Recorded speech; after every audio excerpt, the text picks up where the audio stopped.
Nosotros somos del grupo número 2 y vamos a exponer el modelo de educación intercultural basado en la igualdad de los derechos. Mi nombre es José García, yo les voy a exponer sobre los derechos y la interculturalidad. Vamos a ver que los derechos se van a plasmar en pretensiones o anhelos que tienen las personas en base a los requerimientos o necesidades en común. La ONU define a los derechos como las cualidades inherentes a los seres humanos y estos a su vez no van a distinguir ni de la raza, no van a distinguir el sexo, tampoco la nacionalidad, el origen étnico, la lengua, las costumbres, la religión o cualquier otra condición que pueda poseer el ser humano. Los derechos humanos nos indican que nosotros tenemos derecho a la vida, a la libertad, a no ser esclavizados ni torturados, así como también tenemos derecho al trabajo, a la libertad de expresión, a la libertad de opinión y sobre todo y fundamentalmente nosotros tenemos derechos a la educación. La interculturalidad. La palabra hace referencia a la comunicación entre las culturas. También nos indica que la interculturalidad es una comunicación que se produce de manera interactiva entre todas las culturas de un país. ¿Con qué objetivo? Con el objetivo de fortalecer la identidad tanto de los pueblos como de las nacionalidades. La interculturalidad en el Ecuador. Vamos a ver que en el 2013 la Ley de Comunicación expedita u ordena a los medios de comunicación transmitir lo que son contenidos culturales en sus programas que se transmitían ya sea en la televisión o en radio, y claro ejemplo de ello es el programa que se televisaba anteriormente y se conocía con el nombre de Educa. Posteriormente surge el Consejo de Información y Comunicación, en donde se crea el reglamento de interculturalidad, y este nos dice que tiene el objetivo de expresar y reflejar la cosmovisión, la cultura, los conocimientos, los saberes, las tradiciones de lo que son los pueblos y las nacionalidades del Ecuador. Así también tiene la finalidad de fomentar la identidad de los pueblos y nacionalidades. A continuación les voy a hablar sobre una aproximación sociojurídica, la Declaración Universal de los Derechos Humanos como un ejemplo emancipador. En la primera aproximación de fondo sociojurídico podríamos decir que los derechos se materializan en pretensiones o expectativas que un sujeto u organización tiene de manera fundada, en relación a otros y de acuerdo a sus intereses o necesidades. En este caso estamos hablando de situaciones que requieren en la materialización legal de marcos generalizables, inclusivos e igualitarios, que pueden partir a base de intereses o necesidades con vocación transcultural. Se debe suponer que los reclamos frente a la comunidad, estos ya sean positivos o negativos, dentro de la lógica dicotómica los derechos y deberes. En el principal referente, en este sentido entendemos que ha sido la Declaración Universal de los Derechos Humanos de 1948. Se trata de un texto fundamental que, aunque con sus críticas, que hay que verlas también teniendo en cuenta el contexto histórico de su desarrollo y el choque de fuerzas de poder que había detrás de los mismos en plena confrontación de la Guerra Fría. Se supone el principal documento de consenso a nivel mundial en materia de derechos humanos, por lo que solo por ello merece la pena y mucho ponerlo en valor. A partir de ahí han sido múltiples los desarrollos y las declaraciones vinculadas a los derechos humanos, de sobra conocidas. Los derechos se materializan en pretensiones o expectativas que un sujeto u organización tiene de manera fundada en relación a otros y de acuerdo a sus intereses o necesidades. Mi nombre es Denis Patachi y continuando con la exposición yo les voy a hablar de lo que vienen a ser los derechos humanos. Los derechos humanos van a tener dos conceptos. El primero, que se va a referir a la universalidad de los derechos humanos, es decir, que una persona tiene derechos por el mero hecho de ser una persona. Y después tenemos la segunda vía, que se refiere a la historia de los derechos humanos. y cómo de estos se han ido arraigando e impregnando en lo que vienen a ser las leyes estatales y nacionales. Los derechos humanos van a tener ciertas cualidades. La primera de estas viene a ser la universalidad, la misma que nos dice que todos tenemos derechos por el mero hecho de ser hablantes competentes. La segunda de estas viene a ser los derechos absolutos, ya que estos van a primar en cualquier discusión, es decir, serán de orden prioritario al resolver cualquier problema.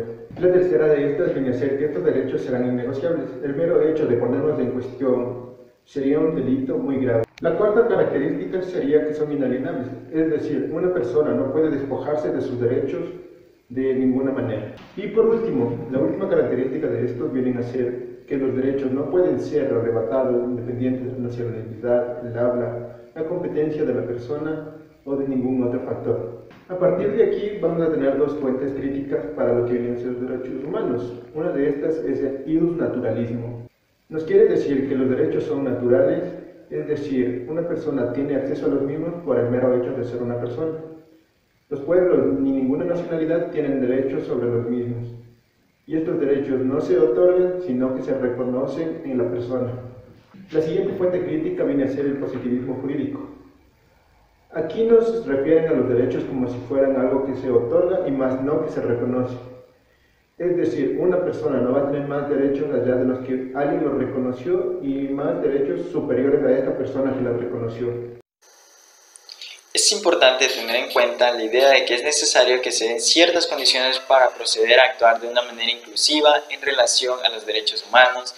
Así pues, podemos considerar 4 condiciones indispensables para ello. La primera condición, trascender el debate sobre el universalismo y el relativismo cultural, proponiendo en cambio diálogos interculturales. La segunda condición sería comprender que cada cultura tiene sus propias necesidades diferentes y por lo tanto no pueden ser concebidas de una manera universal. La tercera condición sería que toda cultura es incompleta. Y por último vamos a tener que no todas las culturas tienen el mismo concepto de dignidad humana y por lo que es necesario pensar en líneas comunes de encuentro. Haciendo relación a estas 4 condiciones, significaría proponer el diálogo respetando los tiempos, contextos y circunstancias de las diferentes culturas, así como hacer un hincapié en aspectos compartidos. Ahora bien, también vamos a ver que van a existir dificultades para que se produzca esta igualdad de derechos. Primero vamos a tener la falta de justiciabilidad de los derechos. Vamos a tener en el ámbito educativo que el concepto de justicia curricular no es garante de derechos de expresión de las minorías. Esto quiere decir que el sistema educativo más se basa en la cultura general o predominante y un poco relega a las demás que también intervienen ahí. El otro aspecto sería la indeterminación y vaguedad de los derechos sociales. Esto quiere decir que el ámbito educativo se interpela a la calidad del sistema para justificar segregaciones. Es como decir, estos de aquí van a tomar en cuenta la cultura predominante, sus características, sus condiciones, todo para así mejorar el sistema educativo en base a esa cultura y no van a tener en cuenta las demás culturas. Otro ámbito vamos a tener el carácter de prestación y de coste. Como tenemos que para que haya una igualdad de derechos, el Estado, entre todas las culturas, el Estado debe invertir más dinero y por lo tanto esto de aquí se ve un poco contraproducente ya que le vendría un gasto más al Estado para que haya una igualdad entre todas las culturas en el ámbito educativo. Y por último vamos a tener la ausencia de mecanismos idóneos para su protección. Esto quiere decir que no hay derechos que hagan ver una protección en la educación en el ámbito intercultural. No existen aún se están mejorando estos. Mi nombre, Alex Anipatín, y continuando con la exposición, nos encontramos que si lanzamos una mirada intercultural a los derechos humanos, nos encontramos con diversas cuestiones que nos van a causar preocupación, dado que la incardinación cultural de toda persona y comunidad supone hablar necesariamente de derechos culturales y de derechos colectivos, y no del derecho a la educación como una cuestión estrictamente individual.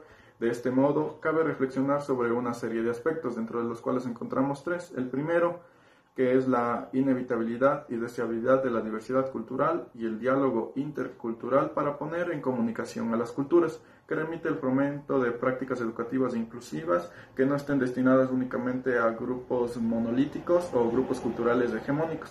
La segunda, que es la pluralidad interna de cada cultura, que esto nos llevar a no considerar a las personas en función de nuestros prejuicios en relación a su cultura de origen, sino que recalcar que las culturas son necesarias, ya que van a enriquecer lo que son nuestra propia cultura y a facilitar el diálogo con otras.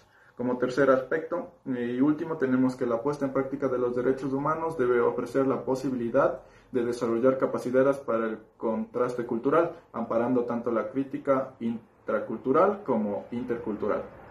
El pluralismo va a exigir lo que es una aplicación intensiva y extensiva de sus consecuencias, ya que no se puede hablar de diversidad en abstracto, sino que esta exige adquirir identidad desde las culturas.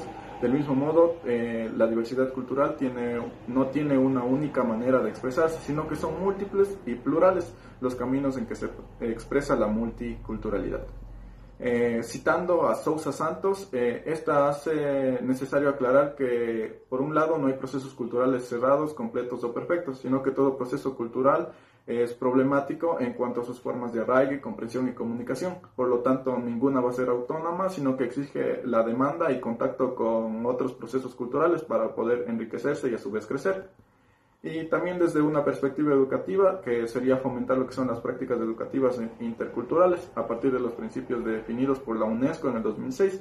El primero, que viene a ser la educación intercultural, va a respetar la cultura del educando, impartiendo a todos educación de calidad que se adecue y adapte a su cultura. El segundo, que va a ser la educación intercultural, va a enseñar a cada educando los conocimientos, actitudes y competencias culturales necesarias para que pueda participar plena y activamente en la sociedad. Y por tercero y último, tenemos que la educación intercultural enseña a todos los educandos conocimientos, actitudes y las competencias culturales que le permitan contribuir al respeto, al entendimiento, a la solidaridad entre individuos y entre grupos étnicos, sociales, culturales y religiosos y entre naciones.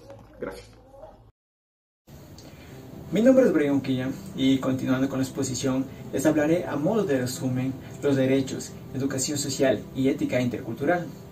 El valor intrínseco de los derechos sociales reside en igualdad de oportunidades, el derecho de cualquier persona a no ser excluido, siendo la educación el primer paso para que todos los individuos puedan construir libre e íntegramente su personalidad.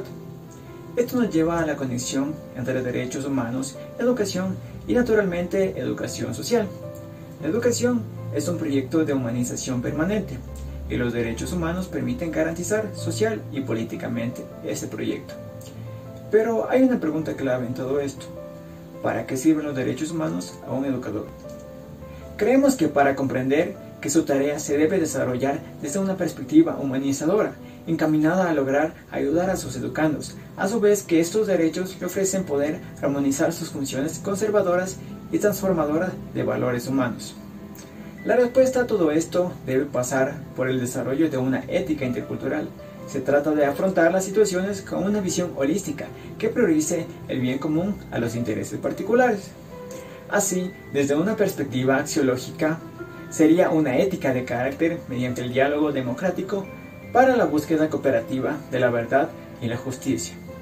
Lo que nunca podemos olvidar es que los derechos humanos tienen un componente ineludible de responsabilidad desde la acción y el lenguaje dialógico. Por lo tanto, esto nos lleva a considerar que no puede haber transformaciones sociales ni por consiguiente educativas donde la ética no esté presente, así como tampoco podemos hablar de la ética sin evitar que tras de ella se encuentre un ideal de aspiraciones emancipatorias individuales y colectivas. Esto nos permite orientar la interacción desde una mirada educativa. Tenemos derecho a una educación liberadora, basada en el reconocimiento y en el respeto a los saberes que nos han constituido como comunidad, como nación, a nuestras lenguas, nuestra historia y nuestras tradiciones, nuestras comprensiones y macrovisiones acerca del mundo y de la sociedad, a compartir estos conocimientos y al reconocimiento de que esta pluralidad de saberes consolida nuestra convivencia y asegura el respeto por nuestras diferencias, convivencia y respeto que nos acercan a un mundo de iguales, al principio de fraternidad y solidaridad que debe estructurar la razón y conciencia, a las que apela la Declaración Universal de los Derechos Humanos en su primer artículo. Buenas tardes, mi nombre es Dayana Vera y continuando con la exposición, yo les voy a hablar sobre la inmigración, la educación y la familia. Hoy en día es una realidad la presencia de alumnado que proviene del extranjero. Sobre todo estas personas suelen venir de grupos sociales muy desfavorecidos. Una gran parte de este alumnado se encuentra en desventaja en relación al acceso, a la promoción y a la permanencia del sistema de educación. Sobre todo, los niños en edad escolar tienen que atravesar sobre momentos muy difíciles en los cuales se incluyen la inclusión social y junto a ello la marginación social, lo cual les ubica en una franja social de alto riesgo. Inmigración y educación desde la perspectiva de las familias. Los movimientos migratorios suponen una interacción muy determinada con las familias de los movimientos migratorios y por otra parte una sociedad a la que están llegando. Estos movimientos migratorios que suponen las familias van a tener una consecuencia con una superposición de tareas. Por una parte van a realizar las tareas que realizan las familias comunes que están ligadas a la crianza y a la educación de los hijos y por otra parte tareas como consecuencia del proceso migratorio, que estas más que nada están relacionadas con la identidad, el lenguaje, vínculos con las familias de origen y la ruptura de otros vínculos. Ahora les voy a hablar sobre el modelo de educación intercultural. En este modelo nos habla que las escuelas preparan a las alumnas y a los alumnos a convivir en una sociedad donde existe una diversidad cultural, en donde la va a reconocer como legítima y deseable. La educación intercultural es más ambiciosa porque parte de una reciprocidad de relaciones y no solamente se basa en el alumnado, sino en toda la educación. Los fines de la educación intercultural son reconocer y aceptar el pluralismo cultural como una realidad social. Su consigna podría ser enseñar y aprender a vivir juntos. Los puntos débiles de este modelo de educación puede ser la falta de materiales y de libros etnocentristas, un cambio en el pensamiento y la expectativa sobre el alumnado inmigrante, sus familias y como ciudadanos.